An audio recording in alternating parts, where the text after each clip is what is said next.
Hey, it's George from Sloth Overland. Today's 5-minute flash video is going to cover the front and rear suspension on this 2015 Xterra Pro 4X.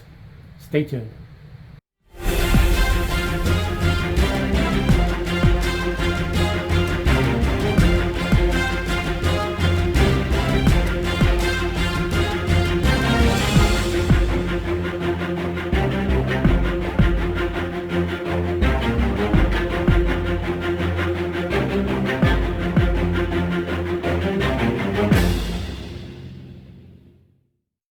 So on this Xterra, I have the ARB front bumper, full skid plates underneath, rear bumper, and sliders. This added about 600 pounds of weight to the vehicle, so of course I had to update the suspension. What I have here, I got from Nisstec lifts. I have the coils by ARB, the struts from Old Man Emu, I have spacers which provide for a little bit of wider wheel track, which protects the sides from rock damage in narrow places. And I also replaced the jounces, which I'll show you here in a moment. And there's the jounces. Got those from Nisstec lifts as well. Now you will also notice there is no anti-sway bar. It has been removed. It is missing.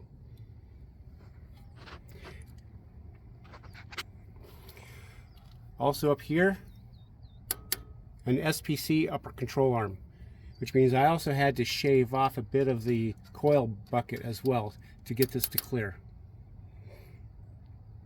Unlike a lot of people, I did not have to undo my steering link to put the new bolts in, so I got lucky there. I also got lucky with my ABS line. I did not have to relocate it at all, so that's still stock. No relocation of the ABS line, and I did not have to extend my brake hoses.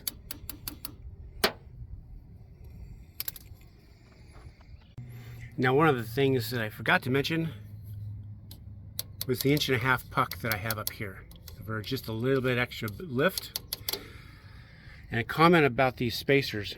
Now you can see that's an 1.25" spacer. And people will tell you all about how it wears out the bearings because of the extra leverage or across that's pushing up on the bearings down here. So yeah, your moment arm is a little bit bigger. However, I've had these on here now for 93,000 miles and I have not had any problems with my bearings yet.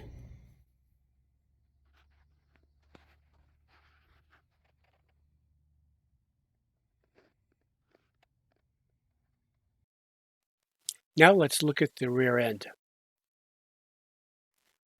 Moving in, let's get the wheel out of the way.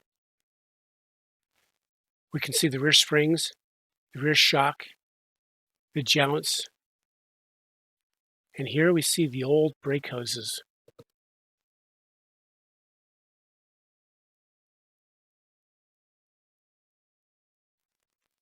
And here we see that I've already replaced the rear shocks and the rear brake hoses. Bringing it up on the lift, we see the amount of flex that it has on the rear end and why the rear brake hoses had to be replaced, as well as the rear shocks.